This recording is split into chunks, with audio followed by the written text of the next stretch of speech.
On en sait plus donc aujourd'hui sur l'accident qui s'est produit hier après-midi dans un hameau de Haute-Loire et qui a tué 3 adolescents de 15 ans tous les 3 en blessant un 4e.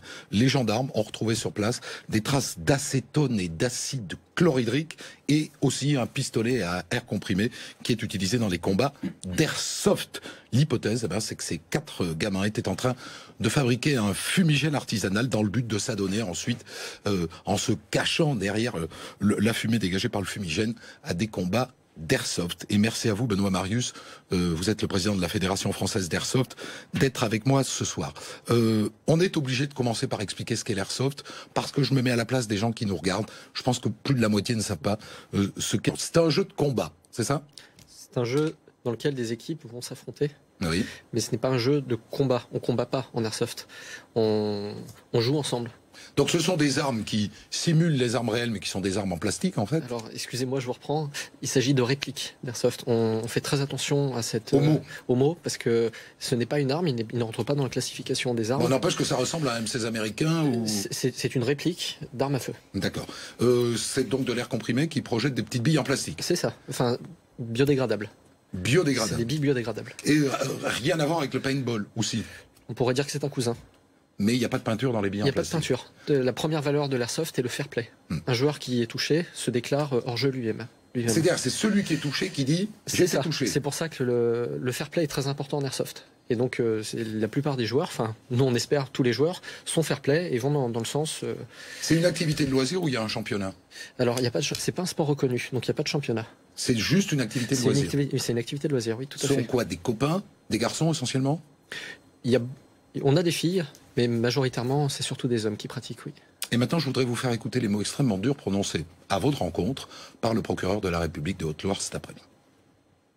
La piste principale pour le parquet est celle-ci, celle de jeunes gens qui ont été victimes d'un jeu imbécile, conseillé par des gens irresponsables.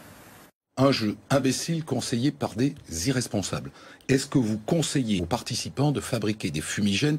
On imagine bien que combattant sur un terrain plat, pour faire obstacle et surprendre l'adversaire, le fumigène peut être utile, pour avancer à couvert, quoi. Alors, l'activité d'Airsoft se pratique rarement sur un terrain plat. En général, on va utiliser des terrains vallonnés avec du relief, des buissons, du relief naturel. L'utilisation de fumigènes reste assez marginale. Et dans le cas où ça arrive, bien entendu, nous on déconseille catégoriquement de fabriquer des fumigènes de façon artisanale. C'est d'ailleurs interdit par la loi. C'est interdit par la loi. Le fait de confectionner des artifices soi-même sans avoir un brevet d'artificier est interdit.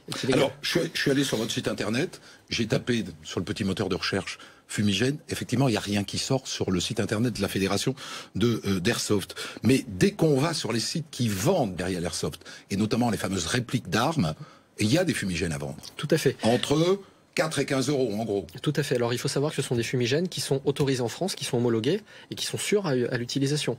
C'est pour ça que si des joueurs veulent utiliser des fumigènes, la plupart des joueurs, c'est ce qu'ils font. Ils achètent des fumigènes qui sont homologués, qui sont sans risque. Vous estimez donc que votre sport n'a pas de rapport avec l'accident survenu en Haute-Loire? Alors, on estime qu'il y a eu un fait divers qui est malheureux. Ça, des jeunes sont morts et ça, je pense que c'est important et il faut tous qu'on en ait conscience. Mais que ce qui est arrivé aurait pu arriver malheureusement dans beaucoup de contextes et il s'avérait que là, c'était dans le contexte de l'Airsoft. L'Airsoft se pratique à l'arrache, c'est-à-dire... Chacun organise sa petite partie d'airsoft dans son coin, sur le terrain de son choix, avec les répliques, vous voyez, je dis pas armes, hein, les répliques de son choix, et finalement les règles de son choix, ou est-ce qu'il y a des tournois organisés, des rendez-vous organisés? Alors, il n'y a pas de tournois nationaux en tout cas. On est dans une optique de fair play, donc on fait très attention par rapport justement à l'aspect sportif, à la compétition. Au-delà de ça, on a des associations qui structurent l'activité au niveau local, qui vont organiser des grosses parties, dans lesquelles ils vont inviter d'autres associations, d'autres clubs à venir participer. Et dans ce cadre-là, ils vont définir un règlement avec des règles de jeu précises. Pour ceux qui découvrent les images qu'on voit là, il y a quelque chose d'un peu gênant. Ce sont ces tenues militaires qui suggèrent une athée paramilitaire. Comment vous débrouillez avec ça? Alors, on sait que c'est un sujet sensible. Pour vous donner un petit peu l'utilité, ces tenues, elles sont utilisées parce qu'un camouflage, c'est utilisé par l'armée pour se camoufler.